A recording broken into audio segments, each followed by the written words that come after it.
in medical school, we were told that 90% of the time the history will tell us, but when we're practicing, doctors forget about that. And they just, order, because of time constraints, they order tests and the tests are negative. And so nothing can point to a multiple chemical sensitivity because there's no test.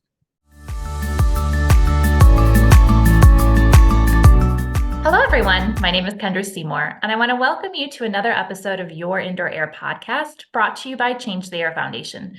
Today, I'm joined by Dr. Stephen Bock and Kathleen Wallace for a special doctor-patient episode that will have you thinking twice about what's in the air in your home or building or school or gym or grocery store or really any place you spend time indoors.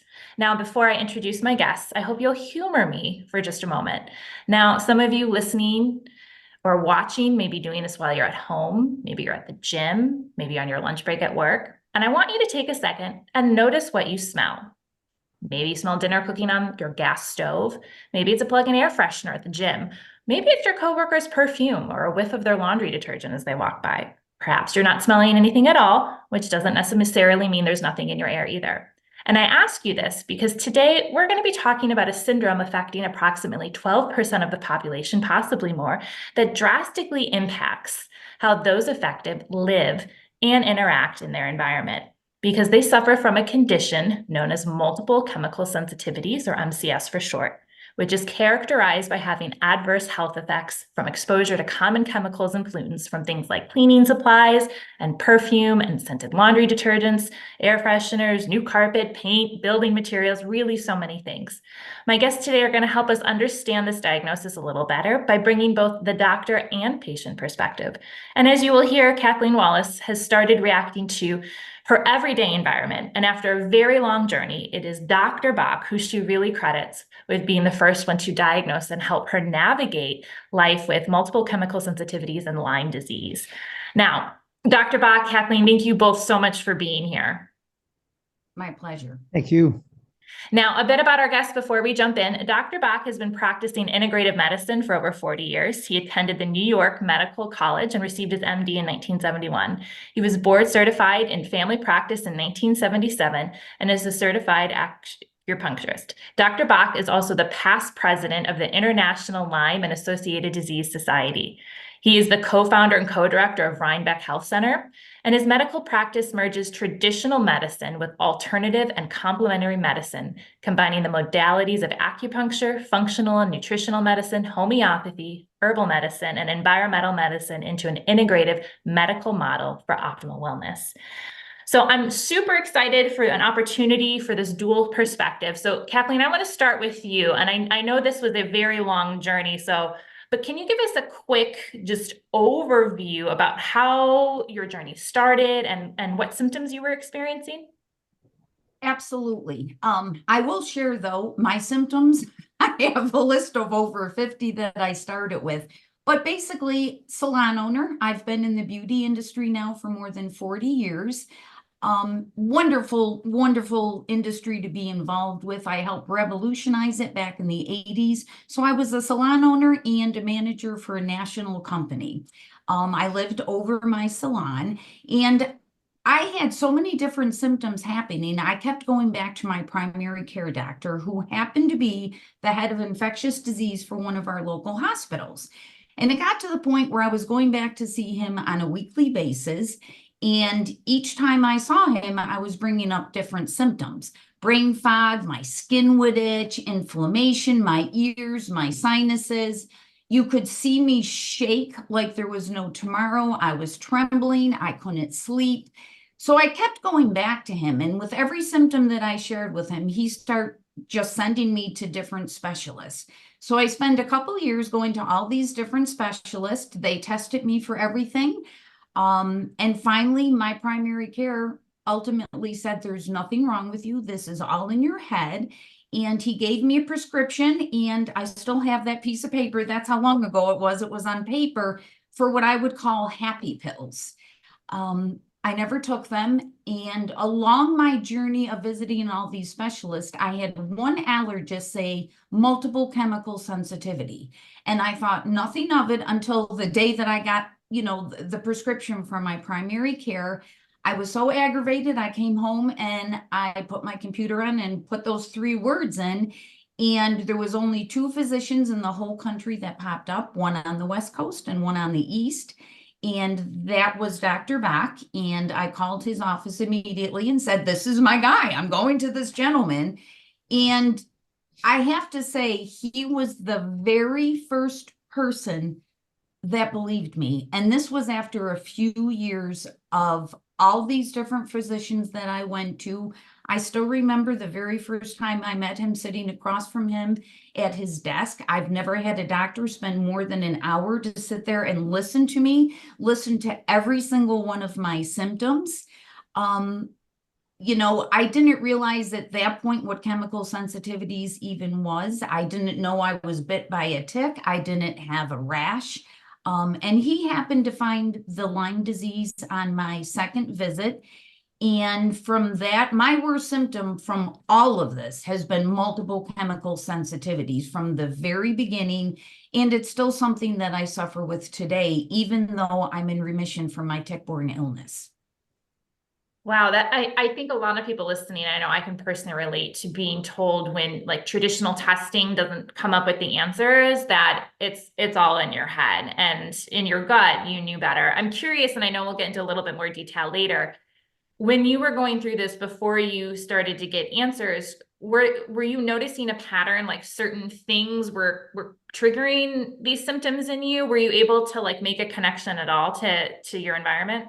A small amount. I was very, very overwhelmed. I had so many symptoms happening at once, but I noticed when I would go into my sister's homes, I said, every time I come to your house, I get sick and I don't know why.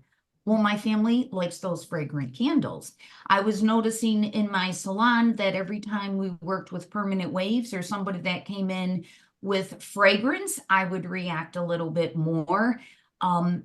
It was just very difficult because I couldn't even articulate my thoughts in the very beginning. I had no idea how sick I really was. So once I did realize, and Dr. Bock told me about chemical sensitivities, that's when I could really hone in and watch the symptoms appear as I got next to a chemical that I should not be near. Yeah, no, that's a lot. Now, Dr. Bock, when you get a patient with symptoms like Kathleen's, what's like the first thing that comes to your mind? And tell us a little bit more about what is multiple chemical sensitivity.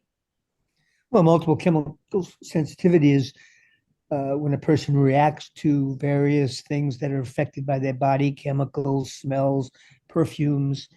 It can cause chronic symptoms. They're reproducible when they go into a particular house. And they can go away when you decrease the stimuli. And it's really something that you can't really test for. It's in the history. When I first became aware of this, I forget what in the 80s, or I was reading about a doctor called Theron Randolph, who was the president of the Society for Clinical Ecology. He wrote a 4-volume textbook. And he used to sit down for 2 hours with the patient, just go over every symptom, where they had it. You know, did you have it when you were cooking? Do you have a gas stove? Are you reacting to gas? So the most important thing to making the diagnosis is listening to the patient and have them describe their symptoms and ruling out anything else that could be causing it. That's always important. And then just being, I call it being in the question. Because what happens is doctors nowadays, they like to know what they know and they know what they don't know, but they don't know what they don't know. And I think when you're seeing patients and you have something that's been diagnosed in their head and then they give you all the symptoms and you put it together.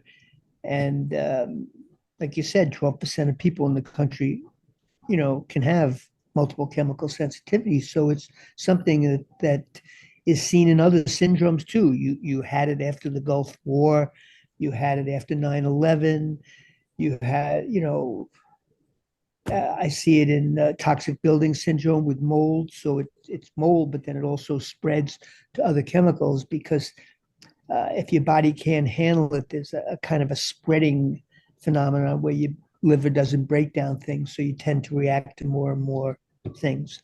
And there are over 80,000 chemicals that are in our environment. And so we're exposed to these things, and multiple chemical sensitivities are actually another definition would be tilt, toxic induced environmental illness, like that.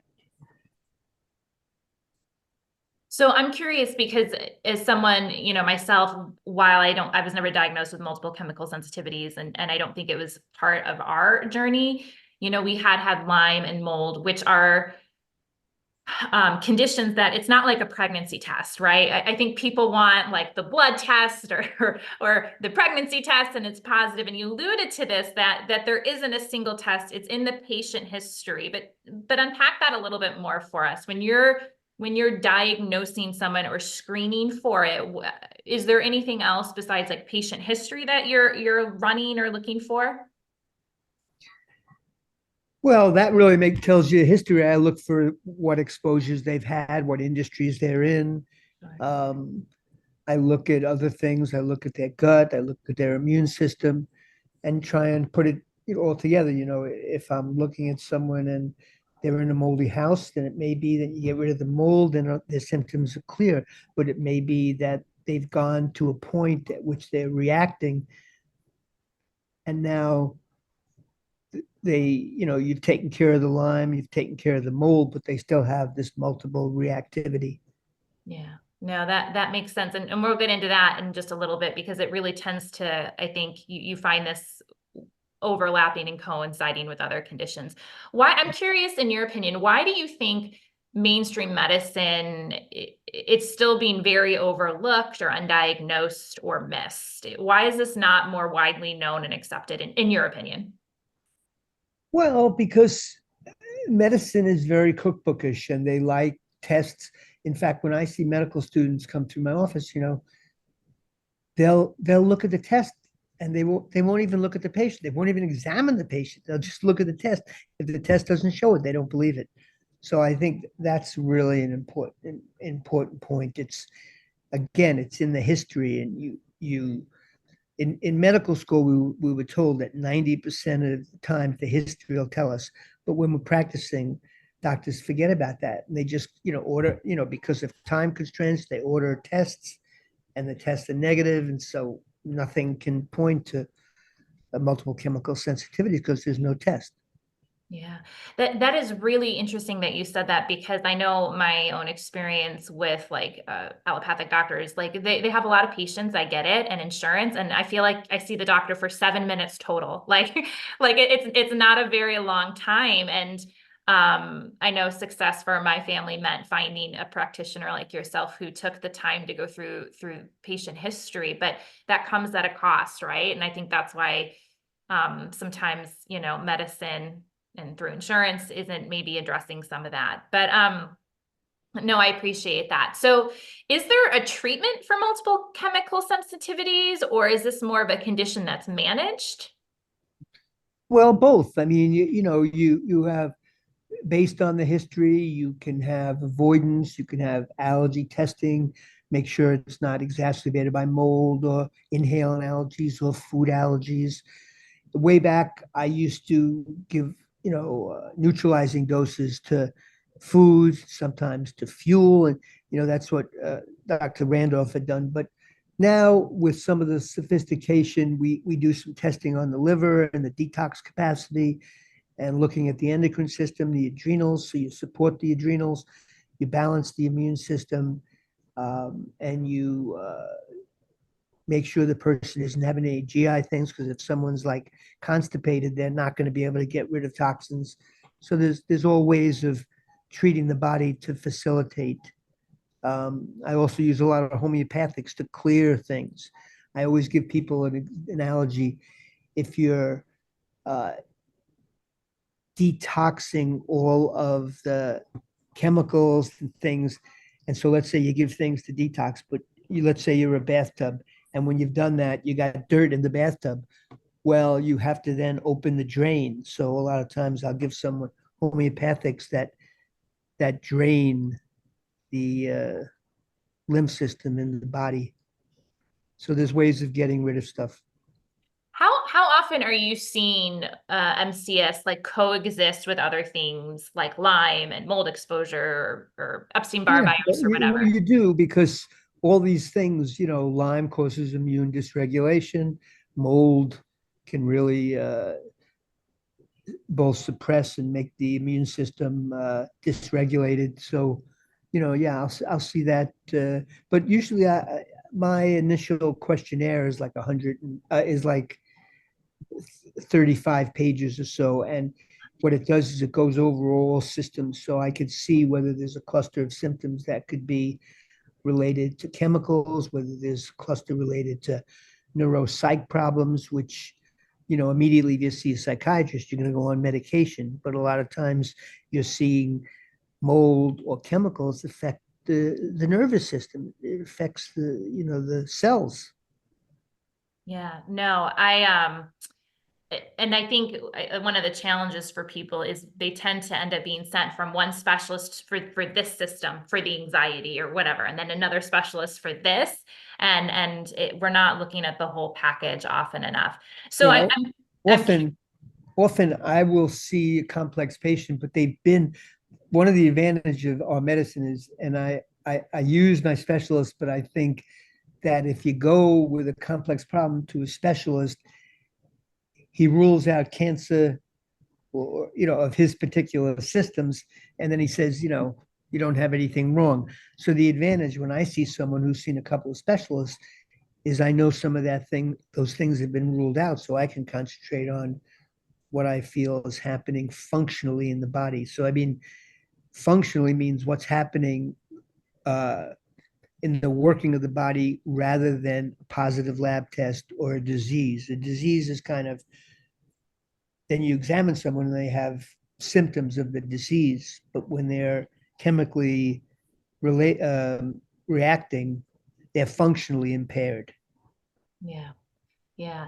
So I'm curious because if you're seeing these kind of coincide with other things, is there like a treatment order? Would you address Lyme or like mold or the multiple chemical? I How do think you start to tackle this? it really depends on the case. The whole thing is just looking at what's going on and then setting up a plan. It may be that their diet, they're eating a lot of sugar, or they're, eating a lot of simple carbohydrates, or they're exposed to chemicals at work, and you have to just, or the house is moldy. I mean, you have to just go over and dissect and then decide on what's a priority. Sometimes the main thing would be avoidance, and then the second thing would be dietary concerns. Then you may put certain supplements like antioxidants, glutathione, which is a major detoxifier in the body. So things like that. Yeah, that makes sense. Now, you said something like about avoidance. So Kathleen, let's go back to you because you are, a hairstylist, you own your salon. There's obviously a fair amount of chemical exposure there. So I'll be curious to hear a little bit more how you navigate that. But to tell us a little bit more about your experience. Do you react to everything, or is it only certain things? What is life like living with multiple chemical sensitivity? Paint us a picture. I would say in one word, to live with chemical sensitivities is hell. There's no other way to put it. It's very isolating. The social impact is absolutely gruesome. For myself, I react severely. I almost can detect fabric softener. I feel like, a mile away. It's the worst reaction I have is to fabric softener. So for myself, when I get near a client, I now have the first scent free salon in Baldwinsville, New York. And I don't work with any type of permanent waves anymore because I believe perms, little did I know the industry that I helped revolutionize years ago, were actually contributing to what I have. I had no idea. And the more I'm learning about hairdressers, I just learned the other day that the average hairstylist has 4 times higher VOC biomarkers than the general population. So it's just amazing. So for me, with chemical sensitivities, my life revolves around it. Work-wise, in my salon, I work with very big charcoal filters to try to suck out any chemicals that are brought in. Where I react the most is with clients that still use any type of fabric softener or dryer sheet. You can watch me, I sweat immediately. I can come out with a rash. I have a very strong elevated heart rate. Like it almost feels like it's coming out of my chest, but I understand now. The doctor has shared it. Sometimes you feel like your body's going into anaphylactic shock. My blood pressure can rise. If I get really exposed, I'll just start crying. And I never knew, why am I always crying? But it actually helps because I feel like it's helping me purge out the chemicals. It's very, very difficult for me to articulate my thoughts when I get near chemicals. My day revolves around it now. So for instance, I don't go anywhere shopping. I don't go anywhere in public overall, but on weekends, I wouldn't even attempt to go into a grocery store. So I grocery store like on Monday mornings. If I have to go to any kind of healthcare, it's very, very difficult because you can't tolerate the air that is in most hospitals or in doctor's offices. So I normally wait in my car for any type of office visits, and they call me when it's time to come in. So the less time that I'm in there, the less exposure that I have. So you really have to learn how to navigate your life in a different way to accommodate the chemical sensitivities. But I will tell you, it is very, very lonely. I have spent most of the past 15 years in solitude, and people really don't understand it until COVID came around. And then when they were stuck home, they kind of got a little bit of a clue. Thank God I like myself, number one. I have a strong personality. I was able to handle it, but it has not been easy at all to navigate life with chemical sensitivities, because everywhere you go, there's chemicals. Yeah. So like even things like you said the hospital, so like the overwhelming smell, like the cleaning solutions and the things that they're using. And even at the grocery store, I don't think people realize, until you probably sit down and write out your day, how many exposures someone might be facing who has, multiple chemical sensitivities. I'm sorry, because that's also very scary too. When you start to feel, your heart and flush and your blood pressure, that feeling has got to, you must have to stop yourself from just panicking. Now, when that happens, have you found like an intervention that works for you, or something that you do to help you kind of recover from that? Leave if I have to. There's times I just have to walk out. I can't wait any longer because I can tell my body has just had enough. And there's times I tremble so much. And I guess as a hairdresser, I know what it does to me, but I don't know what it does to me. I just know the reaction that my body has. It is absolutely exhausting to do this all day long. So I try to leave if I can. I try to do every kind of calming exercise for myself when I am near a chemical, but I know the less chemicals that I'm next to, the better it is for me. Other tips for people is like, we can't live in public housing because other neighbors in apartments are going to use chemicals and fragrances. So you almost need to live in a single family dwelling. Avoid living by like the highway, because then you're going to have diesel fumes that come into your home. Try to stay away from any kind of crowds that you possibly can.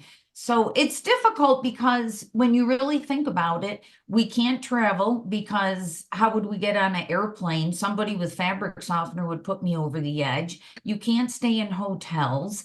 It's difficult to go into doctor's office.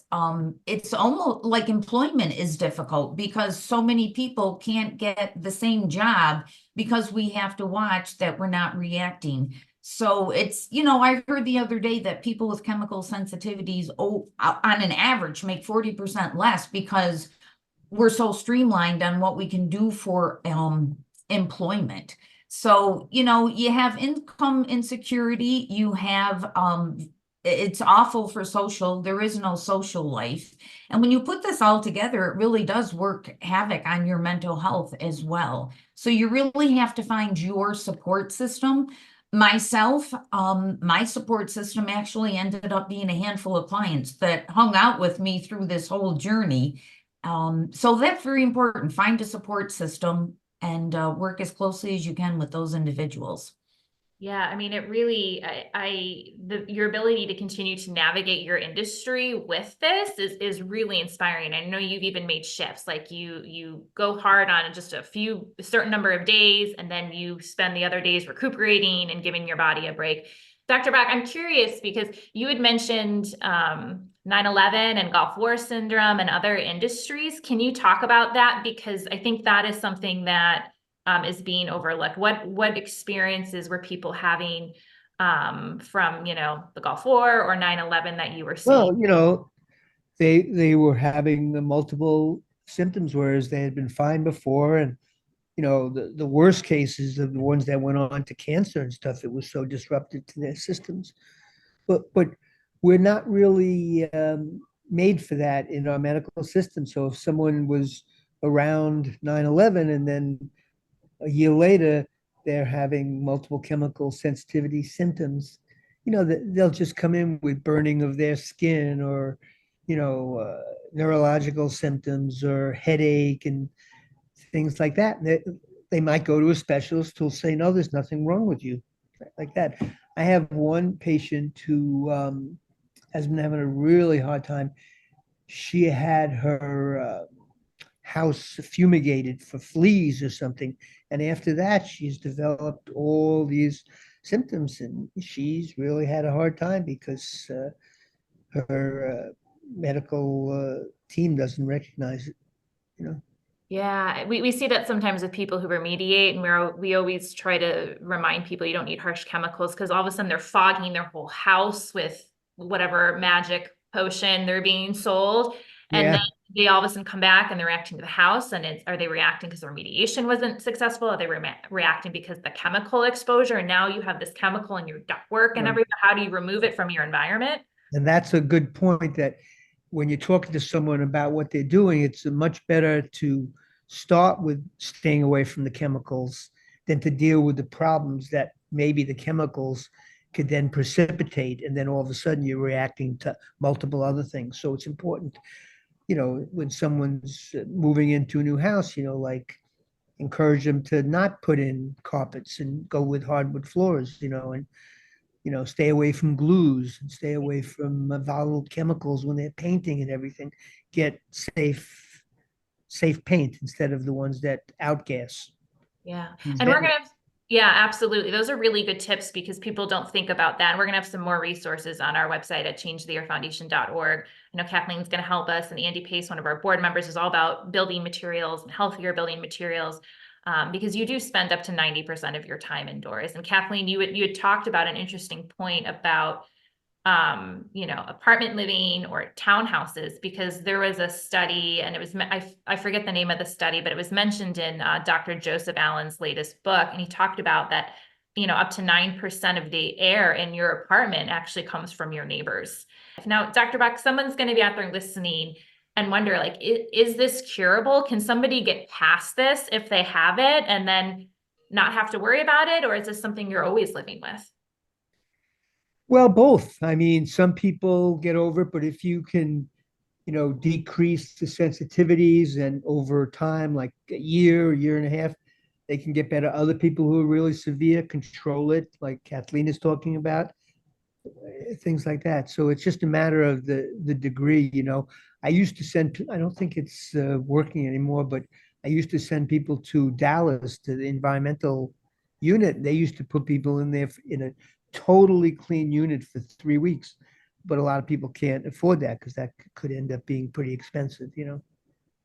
Yeah, no, that makes sense. And I think a barrier to entry for a lot of people with complex conditions is the finances to do it, right? Finding the right doctors, affording the treatment, finding safe living, all those impact. So if somebody's listening to this today and all of a sudden the bells are going off and they're like, wow, this sounds like me. I notice I react at work. What is their first step? Like, how do they find a doctor like you or someone who's going to understand this syndrome and help them navigate life and Well, I think they either would have to look whatever resources they have or whatever they have online, and they have to look for I think more and more doctors are accepting this. I know that in my Lyme, you know, years of treating Lyme, it's now more and more doctors are recognizing Lyme. I mean, still, if you go to the emergency room, they'll give you 2 pills after a tick bite, which is a totally wrong treatment. But more and more doctors are getting it. A few doctors are getting about mold, and I think chemical sensitivity, more and more doctors are kind of accepting it. I think you have to just find a doctor that'll listen and who either will refer to someone who knows more about it or will go through the journey with you, because the most important part is listening and understanding what someone's going through and then formulating a plan. Yeah.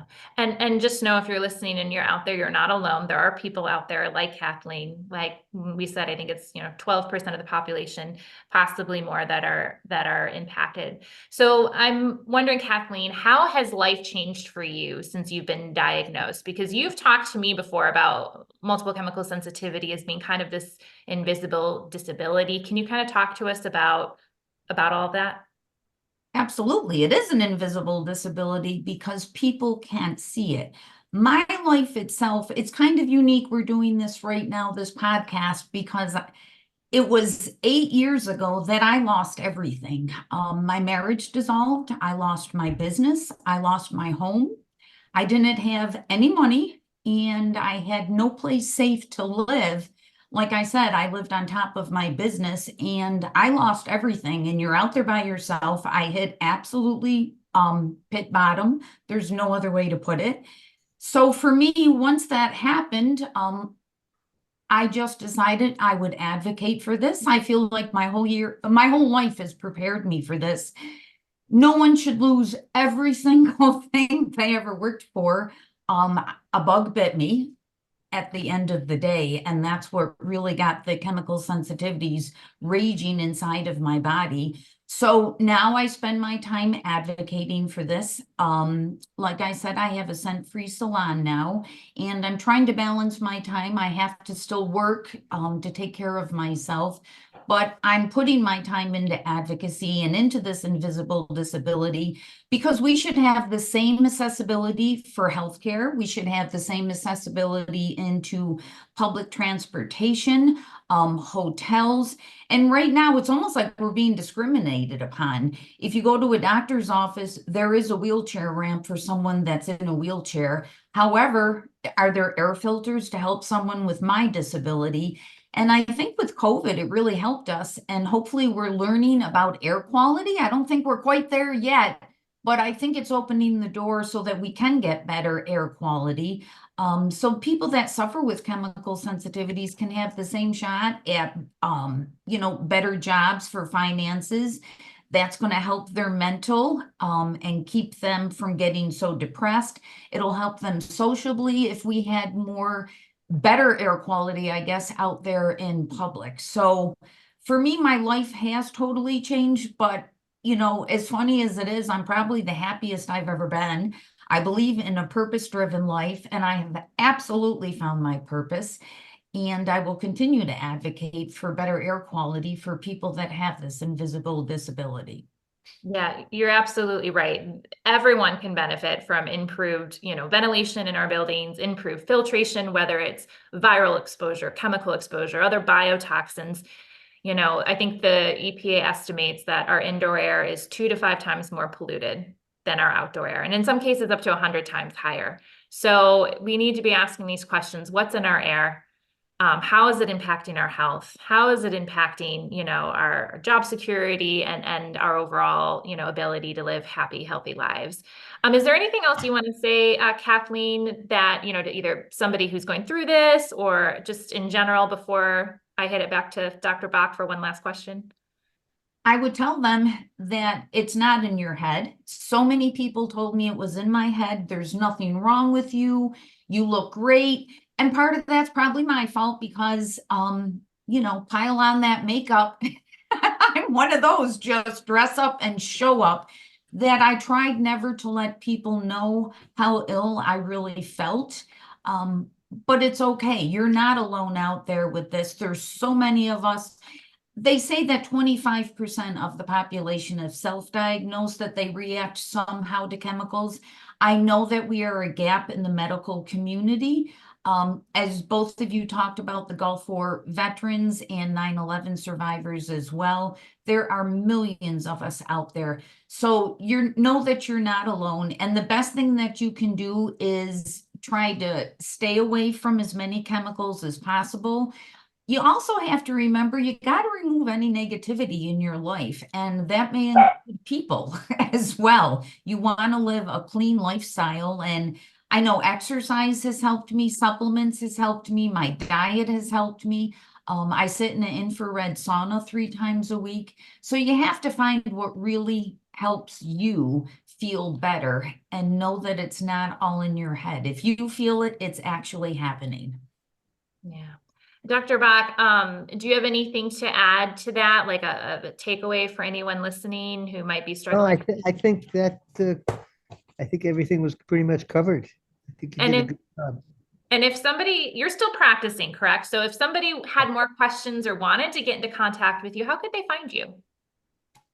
Dr. Bock. Oh, either my office number is 845-876-0300 or Dr. Bock patients@gmail.com.